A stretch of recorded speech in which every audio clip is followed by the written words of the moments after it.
আহারে জাতি, যেই জাতিরে আল্লাহ বানালেন শ্রেষ্ঠ জাতি, সেই জাতি আজ নিকৃষ্ট জাতিতে পরিণত হয়ে গেছে। আল্লাহ তাআলা বলছেন, তহা, হে নবী,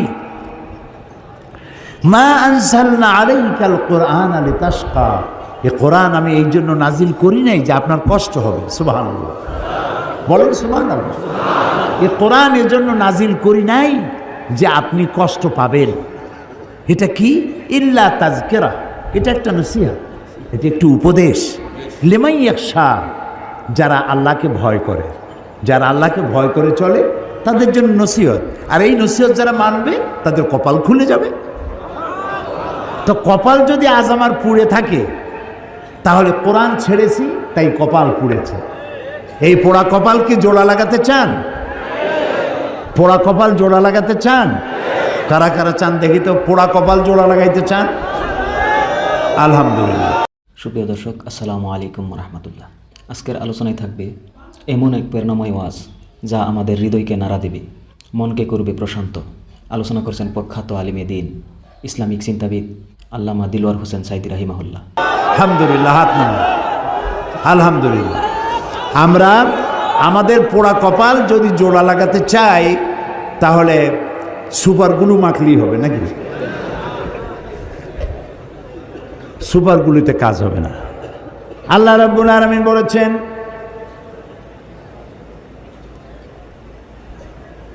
আমি ইন্নাল্লাহা লা ইউগাইয়িরু মা বিকাওমিন হাত্তা ইউগাইয়িরু মা বিআনফুসিহিম, আমি কোনো জাতির ভাগ্যকে পরিবর্তন করি না যতক্ষণ পর্যন্ত সেই জাতি নিজের ভাগ্যই নিজেরা পরিবর্তনের জন্য সচেষ্ট হয়। তোমরা যদি তোমাদের ভাগ্যকে পরিবর্তনের জন্য সচেষ্ট হও, তাহলে আমি তোমাদেরকে ভাগ্য পরিবর্তন করে দেব। এটার নাম পরশ পাথর। এটার নাম কি? পরশ পাথর। আল্লামা আলতাফ হোসেন হালি তিনি বলছেন, উতর কর গারহরা সে সুয়ে কওম আয়া, উতর কর গারহরা সে সুয়ে কওম আয়া, और एक नुस्खे किमिया साथ लाया।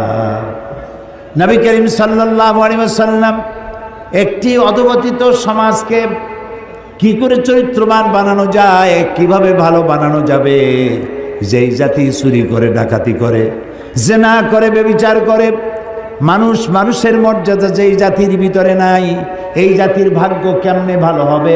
হেরা পাহাড়ে বসে তিনি চিন্তা গবেষণা করতে লাগলেন। 40 বছর বয়স যেদিন পূর্ণ হয়ে গেল, আল্লাহ তাআলা কোরআন নাজিল করে দিলেন।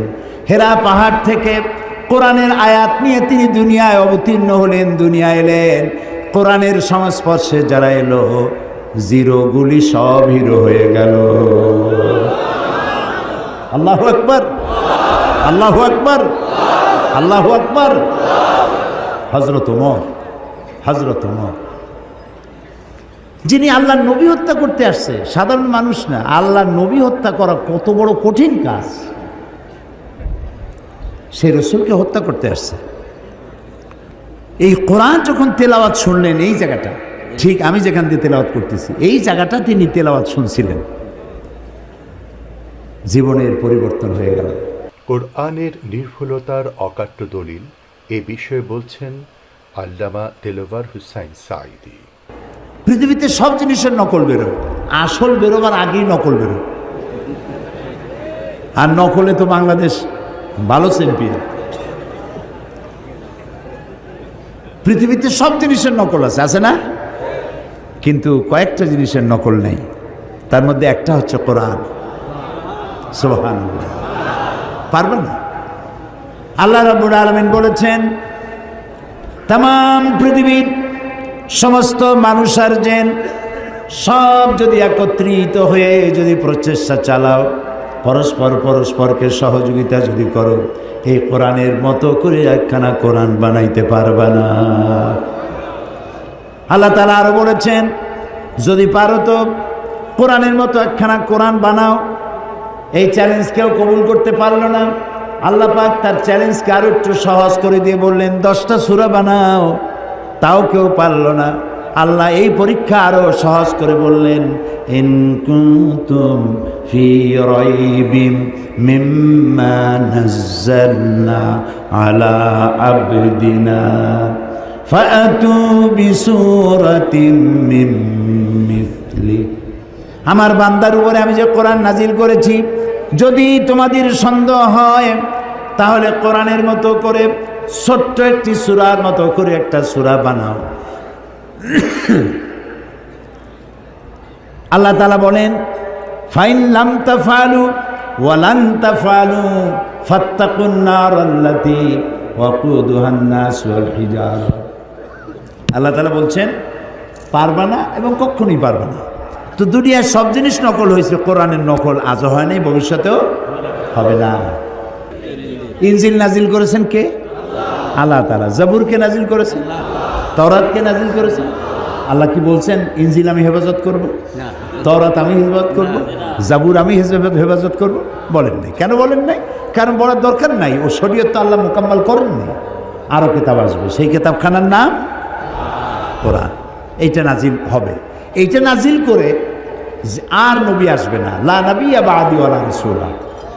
আল্লাহর নবী রাসূলুল্লাহ সাল্লাল্লাহু আলাইহি ওয়াসাল্লামের পর আর কোনো নবী রাসূল আসবে না, নবীও আসবে না, রাসূলও আসবে না। আর আল্লাহর পক্ষ থেকে একটি শব্দ পৃথিবীর মানুষের জন্য আর আসবে না। আর যে আসবে না, সেই জন্য আল্লাহ তাআলা এটা হেফাজতের দায়িত্ব নিলেন। আল্লাহ রাব্বুল আলামিন বলেন, ইন্না নাহনু নাযালনা যিকরা ওয়া ইন্না লাহু লাহাফিজুন। কোরআন নাজিল করেছি আমি আল্লাহ, আর এর সংরক্ষণের সবটুকুন দায়িত্ব আমি আল্লাহ গ্রহণ করেছি। প্রিয় ভাই সব, কোরআনের কথা বলতে বলতে আমি তো শেষ করতে পারবো না। জীবনে বয়স তো কম হলো না, 70-এর কাছাকাছি চলে এলো। এই 70-এর কাছাকাছি বয়সের অর্ধ শতাব্দী, প্রায় 50 বছর কোরআনের খেদমতে নিয়োজিত আল্লাহ রাখছিলেন। দেশে বিদেশে পৃথিবীর 5টি মহাদেশের অন্তত 50টিরও বেশি দেশে কোরআন নিয়ে দৌড়াইছি, ছুটে বেড়াইছি। এ কোরআন শুনে পর্যন্ত যারা মুসলমান হলেন আল্লাহর গোলামের হাতে, তাদের সংখ্যা 600-র কাছাকাছি হয়ে গেছে। এই কোরআন শেষ করতে পারবেন না আপনি। দুনিয়ার কোনো মুফাসসির বলতে পারবে না আমি যে তাফসির করলাম আর লাগবে না, this is the final and last, এরপরে আর লাগবে না। কেউ বলতেও পারে নাই, কেউ লিখতেও পারে নাই। কারণ আল্লাহ তাআলা অন্যত্র বলেছেন, সূরা কাহফে বলেছেন, قُلْ لَوْ كَانَ الْبَحْرُ مِدَادًا لِكَلِمَاتِ رَبِّي لَنَفِدَ الْبَحْرُ قَبْلَ أَنْ تَنْفَدَ كَلِمَاتُ رَبِّي وَلَوْ جِئْنَا بِمِثْلِهِ مَدَدًا। হে নবী, আপনি বলুন, তাম পৃথিবীর সমস্ত সমুদ্র মহাসমুদ্রের পানি যদি কালি হয়ে যায়, আর সেই কালিগুলি যদি দিয়া আমার রবের কালামের ব্যাখ্যা লেখা যদি শুরু হয়ে যায়, লিখতে লিখতে সমস্ত পানিগুলি শেষ হয়ে যাবে, আমার রবের কালেমার ব্যাখ্যা লেখা শেষ হবে না। এক মহাসমুদ্র। আমি খুব খুশি হয়েছি। আমি তো দেখতেছি মাহফিল, প্রথম দিনের দৃশ্য। আপনারা যারা আসছেন, আমার মনে হয় 5 অতিরিক্ত 10% দাড়ি পাকা, অতিরিক্ত বেশি 90% আপ, ওভার 90% যুবক দিয়ে ভরা মাহফিল। সুবহানাল্লাহ। আমি যুবকদেরকে সালাম করি, আমি যুবকদেরকে সালাম করছি। তোমরা আমাদের ভবিষ্যৎ, তোমরা আমাদের অ্যাসেট, তোমরা আমাদের মেরুদণ্ড। মেরুদণ্ড যদি সোজা থাকে মানুষটা সোজা হয়ে হাঁটতে পারে, মেরুদণ্ড বাঁকা হয়ে গেলে মানুষটা সোজা হয়ে হাঁটতে পারে না। জাতির ব্যাকবোন হচ্ছে ইয়াং জেনারেশন। নষ্ট হয়ে গেল সিনেমা, নাটক, গান, ওপেন কনসার্ট, নষ্ট হয়ে গেল। আহারে, অথচ এরাই হতো শাহজালাল, এরাই হতো শাহ মখদুম, এরাই হতো খান জাহান আলী, এরাই হতো শহীদ তিতুমির, এরাই হতো হাজী শরিয়তুল্লাহ। আহারে কপাল খারাপ, কি সুন্দর সোনার টুকরা ছেলে, গান বাজনা নাচ, রাস্তায় হাঁটে আর ঢোলে, এদিক লাফায় ওদিক লাফায়। জিজ্ঞেস করলাম ওরম করে কেন, এর কি কোনো মানসিক প্রতিবন্ধী নেই? কয় না হুজুর, কোমরের মধ্যে ওয়াকম্যান আছে। ওয়াকম্যান কি? কোজে ওর মধ্যে গান বাজে আর কানের মধ্যে ঢুকানো আছে, রাস্তায় গানের তালে তালে হাঁটে, রিক্সার তলে পড়ে না ট্যাক্সির তলে পড়ে, দিশা নেই, খালি শুনতেছে। ওই যুবকের দোষ না তো? ওই যুবকের যদি দোষ থাকবে তাহলে সিনেমায় থইয়া ও তাফসির মাহফিলে আসছে কেন? ও তাফসিরের মাহফিলে আসছে, যুবকের গায়ে মুসলমান মায়ের রক্ত, ওর গায়ে মুসলমান পিতার রক্ত। ও তাফসির ছাড়া যাবে কই? সুবহানাল্লাহ। যেখানেই থাকুক ঘরের ছেলে ঘরে ফিরে এসেছে, আলহামদুলিল্লাহ, আলহামদুলিল্লাহ। সবাই বলেন আলহামদুলিল্লাহ। যুবকদের বেশি করে কোরআন পড়া দরকার, কোরআন বোঝা দরকার, কিন্তু তা পড়তে দেওয়া হয় না, বুঝতে দেওয়া হয় না। ওরা তো যুবক মানুষ, বোঝে না। গল্পের বই কেনে, নাটক, উপন্যাস। এই নাটক, উপন্যাস, গল্পের বই, ওতে আছে কি? একটু পরে তুমি তোমার বিবেককে জিজ্ঞেস করো। যত বড় লেখক, আমি নাম নেব না কোনো লেখকের, বহুত বড় বড় লেখক আছে, তাদের লেখা নভেল, নাটক ইত্যাদি, এত বড় বড় বই, রচনাবলী, এগুলো পড়ে। ওর মধ্যে আছে কি? রাজার মেয়ের সাথে কোতোয়ালের ছেলের প্রেম হলো, সেই প্রেম ক্রমান্বয়ে গভীর থেকে গভীরতর। তারপরে SMS করলো, এরপরে বিশ্ব ভালোবাসা দিবসে রমনা বটমূলে দেখা হলো। তারপরে কি হলো? তারপরে কি হলো? তারপরে সব শেষ হলো। কিন্তু একটা রোমান্স, একটা রোমান্স। পয়সা খরচ করে যে বইটা পড়লা, কি শিখলে? 250-300 টাকা দিয়া প্রিয় লেখকের লেখা বই কিনছো, আহারে কিচ্ছু পাও নাই, কিচ্ছু নাই। 0 + 0 + 0 + 0 ফ্রম বগুড়া টু গাবতলী, কিছু নেই। আর কোরআন শরীফ পড়ো, প্রত্যেকটা লাইন তোমাকে সোনার টুকরা বানায় দেবে। আহারে কোরআন শরীফ। হযরত ওমর বলেন, জাহালাতের সময় আল্লাহর নবীকে লাঞ্ছিত করার জন্য আমি হারাম শরীফে প্রবেশ করলাম। আমি দেখতে পেলাম তিনি নামাজ পড়ছেন। মনে মনে ভাবলাম, নামাজের সময় কিছু করব না, নামাজটা শেষ হয়ে যায়। রাসূল নামাজের মধ্যে তেলাওয়াত করতেছিলেন, শব্দ করে আওয়াজ করে তেলাওয়াত করতেছিলেন।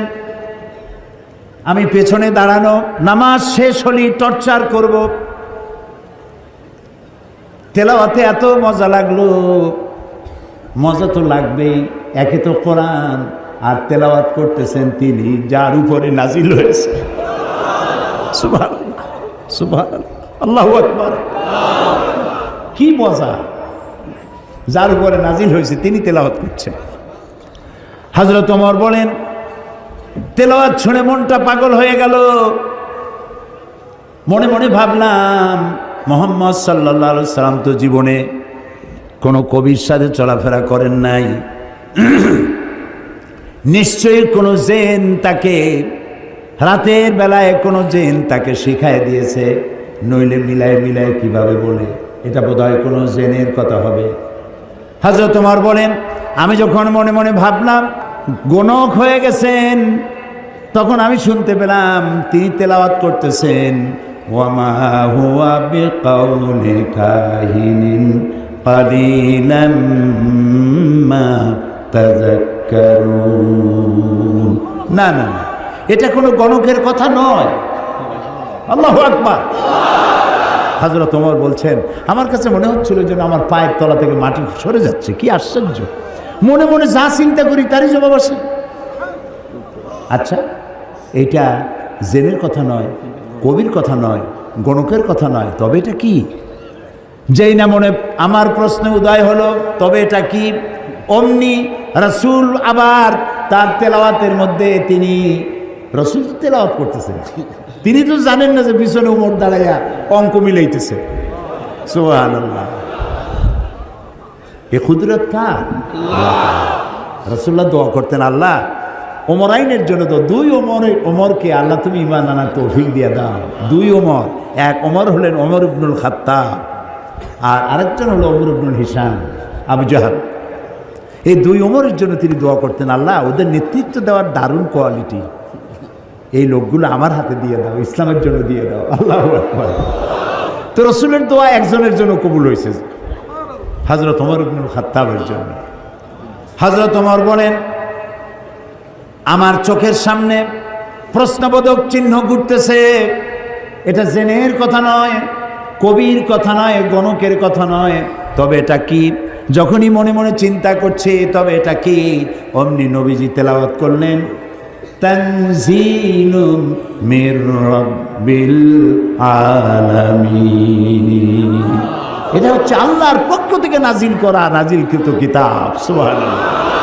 হযরত ওমর তিনি বলছেন, আমার কাছে মনে হচ্ছিল ইসলাম ঈমান তার নিজস্ব শক্তি নিয়ে যেন আমার কলজার মধ্যে গেড়ে বসতেছে, কিন্তু তখনও হেদায়েতের সময় আসে নাই বলে তখনও তিনি ঈমান আনতে পারেন নাই। পরবর্তী সময় সূরার, আমি যেখান থেকে তেলাওয়াত করলাম সূরা তহার, এই তেলাওয়াত শুনছিলেন, আর তারপরে তিনি যে তরবারি দিয়ে রসুলকে হত্যা করতে গিয়েছিলেন, এগুলো আপনাদের জানা আছে, সেদিকে যেতে চাই না। তরবারি ভালাই দিয়া লা ইলাহা ইল্লাল্লাহু মুহাম্মাদুর রাসূলুল্লাহ, ঈমান নসিব হয়ে গেল। তো এই কোরআন জিরোকে কি বানাই দিল? বলেন, হিরো বানাই দিল। আর কোরআনের সাথে যারাই বেয়াদবি অতীতে করেছে, বর্তমানে করে, ভবিষ্যতে করবে, সে যত বড় হিরো হোক আল্লাহ তারে জিরো বানাই দিল। ও বগুড়ার যুবকেরা, তোমরা কি জিরো হতে চাও না হিরো হতে চাও? যুবকদের উচ্চ কণ্ঠে শুনতে চাই, তোমরা কি হতে চাও? তোমাদেরকে হিরো বানাবে এই কোরআন। সুবহানাল্লাহ। এখন শুনব আল কোরআনের মহিমা বিষয়ে বয়ান। এই কোরআন একখান কিতাব, বিশাল বিপ্লব করেছে, রিভলিউশন, ইনকিলাব করেছে একখানা কিতাব। যারা চুরি করত, ডাকাতি করত, যৌন চাহিদা মেটাবার জন্য একটা মেয়ে লোক দরকার, সেই মেয়ে লোকটা কার বউ, কার মা, কার মেয়ে দেখার কোনো চিন্তাই করতো না, তারা সে কামটা করত। মানুষকে কেন হত্যা করব না, অমুকের সম্পদ কেন লুট করব না, এর কোনো যুক্তিসঙ্গত কারণ তাদের মাথায় ঢুকতো না। এইরকম একটা জাতি চুরি করতো, ডাকাতি করতো, মরুভূমির মধ্যে উট চড়াইতো। এই কোরআন মরুভূমির রাখালদেরকে দিগ্বিজয়ী সেনাপতি বানিয়ে দিল। এই কোরআন মরুভূমির উটের রাখালদেরকে, ভেড়া দুম্বার রাখালদেরকে ন্যায় বিচারক বাদশা বানাই দিল, বিচারপতি বানাই দিল। আস্থা দুনিয়া, অর্ধেকটা পৃথিবী মুসলমানদের পায়ের তলায় এনে দিল। সুবহানাল্লাহ। এই সেই কোরআন, যে কোরআনকে তোমরা ছেড়েছো, যে কোরআনকে আমরা ছেড়েছি, কোরআন বুঝতে চেষ্টা করি নেই। এ কোরআনের নাম কোরআন, এটার নাম কি? এটার নাম কোরআন, এটার নাম হুদা, এটার নাম শিফা, এটার নাম জিক্র, এটার নাম নূর, এটার নাম তানজিল, এর নাম কিতাব। এই নামগুলি কি আমার বাপের বানানো? আমার বানানো? এই নামগুলি কার? আল্লাহ তাআলা। ওয়াল্লাহি আমি আপনাদেরকে আমার বাপের গল্প শুনাইতে আসিনি, আজে বাজে গাঁজাখুরি কেসা কাহিনী শুনাইতে আসিনি, কোরআনের ওয়াজ করেই তো কুল পাইনি। এক শ্রেণীর লোক আছে যারা ওয়াজ করতে আসিয়া আজে বাজে গল্প কেসা কাহিনী বলে মানুষ কান্দাই টান্দাইয়া তারপরে সর্বনাশ করে থুয়ে গেল। অনেক রাত শুনলো ওয়াজ, বাড়ি যখন যায় লোকেরা জিজ্ঞেস করে এত রাত কোথায় ছিলাম? অমুক জায়গায় গেছিলাম। কেন? ওয়াজ শুনতে গেছিলাম। কি ওয়াজ? সাংঘাতিক ওয়াজ। কে ওয়াজ করলো? ও সাংঘাতিক বক্তা। তাছাড়া ভাই সবই যখন সাংঘাতিক, কি শুনলা তার দুই একটা আমার শোনাও না। কই এত সময় শুনছি, তার একটা কথাও যদি আমার মনে থাকে। তো এগুলোর তো কোনো দাম নেই। ওয়াজ হচ্ছে, যুবকরা আসে না কেন? তাফসীর শুনতে আসে। সাধারণ ওয়াজ মাহফিলে, মিলাদ মাহফিল যারা করে যাইতে চায় না, কারণ ওখানে নাই কিছু সারবত্তা। একদিন নবী মুস্তফায় রাস্তা দিয়ে হাইটে যায়, হরিণ একটা বাধা ছিল গাছেরই তলায়, সাল্লাল্লাহু আলা মুহাম্মদ। আচ্ছা, কোথায় পাইছেন? আছে কোথাও? নবীর জীবন এরকম ঘটনা কোথাও হয়েছে? নবীর নামে, রসুলের নামে আন্দাজে বানাইয়া কান্দার ভান করে মানুষ কান্দাইয়া তারপরে সর্বনাশ করে ধুয়ে গেল। আর ইয়াং জেনারেশন যারা বিজ্ঞান পড়ে, যারা ইতিহাস পড়ে, ভূগোল পড়ে, যারা ইন্টারনেট দেখে, ওয়েবসাইট দেখে, কম্পিউটার ব্রাউজিং জানে, তারা কম্পিউটার, ইন্টারনেট, ইমেল, ওয়েবসাইট, এই জগতের মানুষ তারা যখন এইসব কেসা কাহিনী শোনে তো কয় যে এ তো আদম আলাইহিস সালামের যুগের কথা কয়, এগুলো শুনে আমাদের লাভ নেই। ওরা মনে করে ইসলাম মানে সেকেলে, ইসলাম মানে হচ্ছে এই মধ্যযুগীয় ব্যাপার স্যাপার, এর মধ্যে কিছু নেই।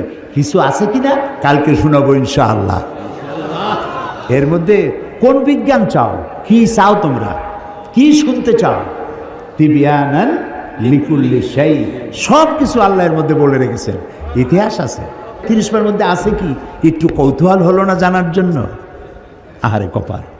ডিসি সাহেবের কোর্ট থেকে, এসপির অফিস থেকে, অথবা জজ কোর্ট থেকে একটা চিঠি যদি আপনার নামে আসে ইংরেজি ভাষা, সেই চিঠিটার অর্থ আপনি জানেন না, ভাষাটা জানেন না, ইংরেজি জানেন না। এখন ওই চিঠি বোঝার জন্য আপনার কি কোনো পেরেশানি হবে নাকি হবে না? পেরেশানি হবে। এটা কি দুদকের চিঠি নাকি? এটা কি আমাকে গ্রেফতার করার চিঠি? এটা কি আমার সম্পদ সব এই কি জানি কয় নিলাম করে নেওয়ার চিঠি? জানার জন্য ছুটবেন, ভালো ইংরেজি জানে কে। যতক্ষণ পর্যন্ত চিঠির মর্ম না বুঝবেন ততক্ষণ পর্যন্ত আপনার পেরেশানি দূর হবে না। এ কথা কি মিথ্যা না সত্য?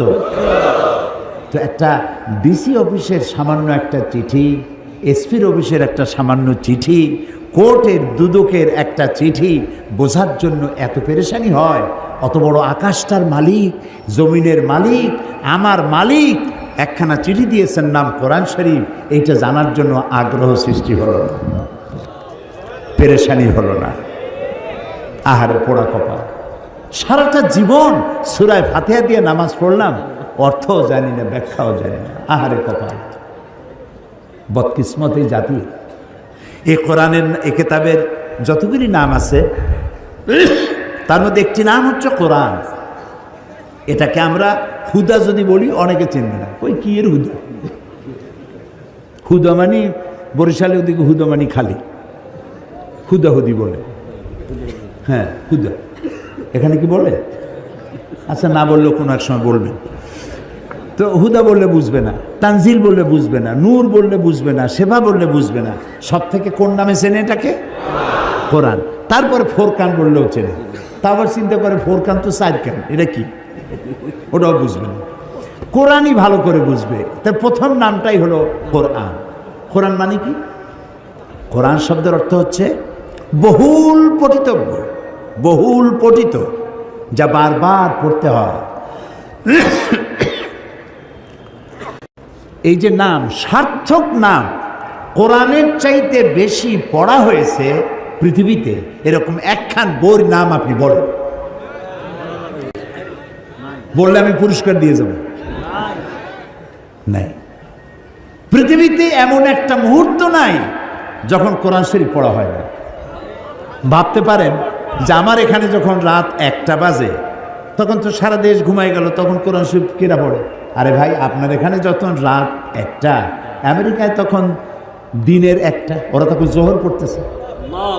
আপনার জোহর, আরেকজনের আসর, আপনার এশা, আরেকজনের ফজর। সারা পৃথিবীতে সময়ের এই যে ক্লাইমেট এবং টাইম, এই টাইমের যে পরিবর্তন, সময়ের পরিবর্তনের ভিত্তিতে পৃথিবীতে একটা মুহূর্ত এমন নাই যে পৃথিবীর কোথাও না কোথাও কোরআন শরীফ তেলাওয়াত করা হচ্ছে না। এটাই একমাত্র কিতাব যা মানুষ বুঝেও পড়ে, না বুঝেও পড়ে, রাতেও পড়ে, দিনেও পড়ে। সুবহানাল্লাহ। আর যারা পড়ার সুযোগ পায় না, শোনারও সুযোগ পায় না, মাসে অন্তত একবার তারাবিতে গোটা কোরআন শোনার ব্যবস্থা করা হয়েছে।